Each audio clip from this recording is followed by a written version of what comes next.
But, those are still some of the best strategies. We got to bring those to the table. We're going to go for, the shorter strategies versus the, the more grindy ones. And some of them, you just need to win a couple. You can get lucky. You can get lucky here. Yeah, when you think about it, this is technically the shortest race to Worlds, at least today. Remember, each of these duelists are incredibly accomplished because of how many different wins and points they've accumulated from events, from the regional championships to the YCS. But you're right that you really only have to get through the top 16, top 8, and then the semifinals. Once you're through the semifinals, you're in. That's it. We'll give away 2 spots today. To some degree, you can kind of compare this as the hardest locals you'll ever play, right? But you have to earn the seat to play in the playoffs, and that's no easy feat. They are very well accomplished. Again, these people topping many, many events, winning YCSs, like getting those points. I've seen the players themselves, people that are just racing, especially when they're close to like the 16th spot. They're just flying to every regional possible just to get those points, playing every remote regional possible just so they can keep themselves on top without losing their position. Well, it's a reminder for those at home, man, if you want to be up here and, again, play in the shortest locals in the world, right, jokes aside, you definitely are eligible. You just have to sort of hit the trail and kind of duel across America, which is really exciting. Again, we have seen these duelists. You see how comfortable they are up there, right? Sometimes we've talked to duelists where they're getting nervous up there. They're just hanging out. They know what to do. They know what to duel. Oh, I believe those red and blue chairs, they're comfortable in them. Yeah. They've sat in that position many times. They've been featured before. And you know what? It just feels like home. Yeah, it does. Well, that means we're going to get to see some really great dueling action here, and I'm so excited. We're not going to spoil the surprise till the deck types are on screen, but this is going to be a really interesting matchup. And again, it's one of those things where these duelists likely have also qualified for the World Championship qualifier, so no one's going to have to go home after this. They may not get that easy in, but they still have a chance tomorrow through multiple rounds of Swiss and then our top cut the following day. So, again, that's just a reminder. There's a lot of great Yu-Gi-Oh! To watch this weekend. It's definitely going to be pretty grueling to play through that many rounds. I mean, this is a short round where you get to win 3 in a row and you're kind of secured, but to go through 12 rounds and then a top 64 cut, that's a lot of Yu-Gi-Oh! But these duelists have gone through a lot of Yu-Gi-Oh! Over the course of the year, so you know they're up for it. But it is true, it would be an easier time to go ahead and win today. So I guess we'll have to find out if one of these 2 duelists may actually be our guys who are going to the World Championship to represent North America. Well, looks like we are getting slotted in, and man, it is time for Game 1 of the top 16. Here we finally are, so let's find out what our duelists are actually playing. Die roll here. George rolled a 5, I believe, and they're beginning. I guess I missed the other die roll here. So for George, we have Fiendsmith Ubel versus Fiendsmith Snake Eye. I think this is the argument of the event. Which Fiendsmith version is going to be stronger? And you know what I like about this here is that we get to see some of the best players immediately playing off with these decks. This is certainly going to impact a lot of different tournaments across the world because people are figuring out, but we're just going right in with Fiendsmith track being activated to go ahead and grab, looks like Fabled Lurie, and discard it. Fabled Lurie has been discarded. Mandatory effect is going to activate and summon itself back out from the graveyard, and now I think the immediate step is to link summon that card into Fiendsmith Requiem. Requiem immediately activates the effect. That's a quick effect too, and it quickly puts it into the graveyard to fetch out. And the monster of the hour, yeah, Fiendsmith Engraver. Is that a quarter-century secret rare? Do my eyes deceive me? I believe that is a quarter-century secret rare. I think Pakawat is known to just max out the deck, and we're seeing Wanted being activated now. So this is where the Snake Eye portion comes in, and it's true that, Fiendsmith has so many different ways to grip great monsters and, put stuff in the graveyard if they happen to make, Beatrice, Lady of the Eternal. But it seems like for this duel, Pak is just going straight into Diabellstar from that Wanted Seeker of Sinful Spoils, so they're not going to be relying on that and maybe just going a more Fiendsmith-based path. Going for the equip right away, and therefore he gets to send away the Requiem for the cost of the Diabellstar, the Black Witch, which is actually very cost-effective now because you just have to maximize every piece of resource you have without committing cards in your hand. Well, speaking of committing cards from the hand, looks like we have Infinite and Permanence dropping down, so unfortunately that Requiem went to the graveyard for naught. The Diabellstar isn't going to get its effect, but it looks like a Link summon of some kind right now. Go for a Link 2. Which monster are we going into? And that's going to be Sequentia. To do time and time again. Let me get rid of the skill drain.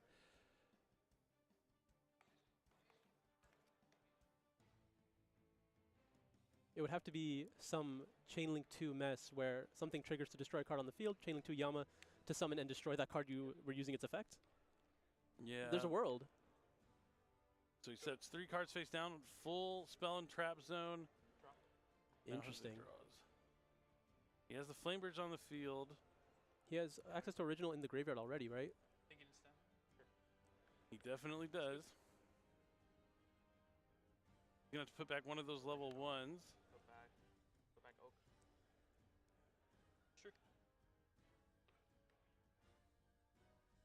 So original, you get to banish to put back Snake Eye or Diabell Star to the bottom of your deck and add. I imagine he put back the Oak so that he can normal summon the Ash, use its effect, sending the skill drain to summon back that Oak. Looks like that is what he is doing. Yep, and there it is, immediately hitting back on the field. Snake Ash. Oak is going to target the Ash. Ash is going to be able to use its effect, get a Poplar. Everything is good. Poplar is going to be able to grab that Divine Temple here. Temple is going to be able to put the Snake Eye Bellstar on the field. Okay, I'm gonna think here. Oh, filling up his spell and trap card zones means he won't be able to push back the Spirit of Yubel. That's something. That is something. You just have to find another way to get it off the field. Is that how it works? If there's no open spell trap zone, or does it I just don't get think sent to the grave? I think, well, I think if there was an open one and then it gets filled when you chain the effect, it would go to the graveyard. But I don't think you can activate it if there's not an open spell and trap card zone to go to. Okay. Well, let's just make a Desiree instead then. Or we can, yeah, go ahead and try to cut off one of those unknowns here. Go to He's discard Fable making Lurry. room. He's making room Yeah. for his Flamebirds. That's what he's doing. He wants to be able to push that Spirit of Yubel back. Because Spirit of Yubel, when it's destroyed, can summon another Yubel. Oh, it's a Forbidden Droplet. That's a great position to do it here. Yep. You don't really care too much about these cards. Yep. And now there's a lot of room. Now there's plenty of room. Very true. He's going to go ahead and send the talent as well. I mean, that is just fine. Yeah, things are looking really good here for Jose. Go ahead and link off into Princess. yeah, Promethean Princess. You're able to go ahead and special summon back off of the Next someone back. yep, and the Princess is going to be able to summon back the Flamebird. Flamebird's Push going to it. push back the Sea Bell. Push it, push it. Okay. Now you can just go to battle phase. Well, he Oh, has there's a Yama on the field. there's a Yama on the field, and there's a lot of life points. Oh, yeah, he does have. I forgot he's at 12,600. They have a little bit of a time extension here, so Yeah, I don't know if the time includes the time extension. you have to link away. This is the awkward part. You need a fire monster to make with the Hida. I don't know if you have one at this point. This is only game 2. This Right? is only game 2. So if Jose wins this one, we are going to a game 3. He has to do 5,400 points of damage. No, he has to do 7,400. Oh, the timer does include the extension, so we are in time. All right, we made it to the battle phase. The temple is boosting these monsters by a lot. Yep, 1,100 each. That should be enough. It's definitely more, like, it'll at least make up for the deficit. 11,400 minus. No. Oh, no, this was something back here. Yes. Yep, the Flamebirds is at 3,000 since it went to the graveyard and came back. Yeah, none of these monsters were under the effect of Forbidden Droplet. This is All those how- monsters got linked Oak, away. I Oh, think, yeah, the Oak was. But that makes not much of a difference, a few hundred. So these attacked 27. That puts him at. Should be enough, I feel like. I mean, it's 57 with just the Princess and the Flamebirds minus the 18 from the Yama, and the other ones make up for the Yama attack for sure. Hold on. This is 1,000. They're just running the numbers to make Yeah, sure you it's right, gotta because make this sure the will math is push us right. to Yeah. a game 3. 27. Well, this has been the best match I've seen in a long time. Really just two extremely powerful decks duking it out and showing what they can do. Love it. Yeah. I love it. That, right? Yeah. Sets it to half of. So it's at 1,000. Yeah, this was already So here. it's at 1,000. I'm not going to help them do the math. I'm Yeah, just going to yeah, wait and listen yeah. and see where they go to. There's a lot of capable people here. They can do the math. Oh, that's only 27. 27. Only 27. 200. And then 18. And then 18. Yeah, that should be plenty. 18. Okay. I got that. Okay, that's 2,000. 27. That's 47 total right there. And then Just needs 47 plus 2. Can we get this man a 49. calculator? And then 49. That's 39. 49. How do they? I don't understand. No one has a What do you have calculator on again? that stage. Maybe that's something we can add to the list of supplies we need. A calculator. Math hard. Like, well, it's a little more complicated when, like, attacks are halved and then they're boosted afterwards. I mean, it is 7,300 that he has to do for the difference, right? It's a lot. It's Or quite 74. I mean, Really, 73 yeah, even yeah. it out, yeah. I guess it's 7301. Yes.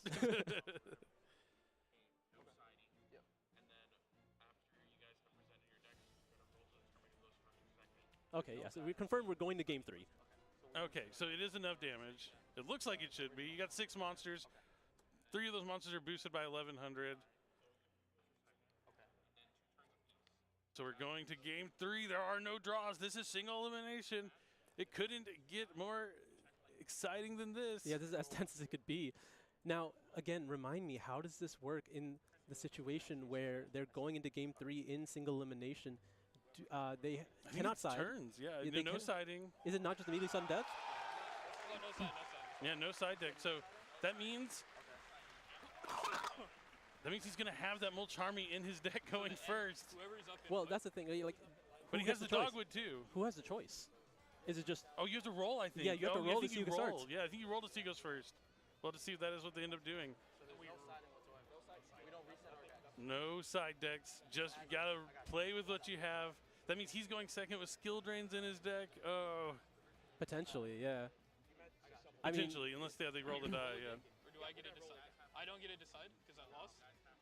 Nope, you have to roll a die. yep.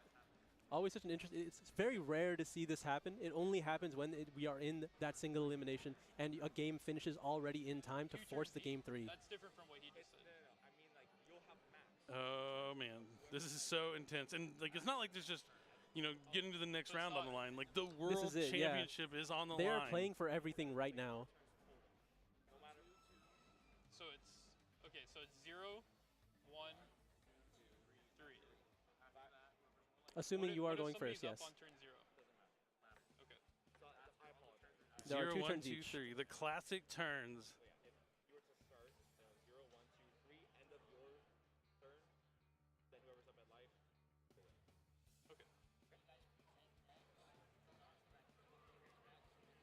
All right, if we can get these decks presented. Yeah, you can feel how tense both these players are. They've had to fight so hard to just get to this point. I'm having heart palpitations. I'm hurting over here. My anxiety's going off the roof, and I'm not even competing. I feel for these players. It's tough in this situation. They're both playing like really well, and both deserve to be there. They both had fantastic years, and now it's going to come down to this last final game in turns. Even though this will be the end after for Friday, the main event doesn't even start till tomorrow. This is just a pre-show. Absolutely. I mean, just the tension alone that we feel, you can imagine how nervous these players are, right? You can't even blame them for making any mistakes. So it's really how well they are able to play this out under this pressure. Yeah, the opportunity to go to the World Championships is not something that comes around every day, so it can really add a lot of pressure, especially being on stage. Everyone's watching at home. Everyone's watching that's here. But it comes all down to this. Yeah, I mean, I suppose you really do have the next 2 days, but you really want to lock it down right now. Oh, yeah.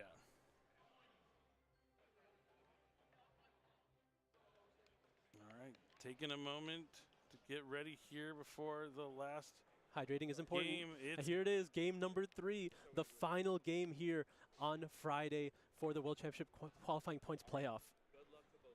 Jose versus Logan. One final die roll, one we didn't think we'd have to see, an 8 to an 11. And we're back to seeing how it went. Going first will be Jose. You lose a turn of being able to attack if you're in turns doing that, because your first turn you won't be able to do any damage. But you can do that 1200 from Lacrima. Yeah, and just being able to potentially do your entire combo uncontested. We'll see if Logan has any of those power cards that he had in the last game.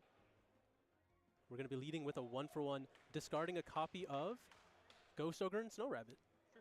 And there is not, we didn't see a Mulchummy, and we did not see the Spooky Dogwood. So already off to a fantastic start. Yep, starting with Snake Eye Ash, and that's going to resolve. He's going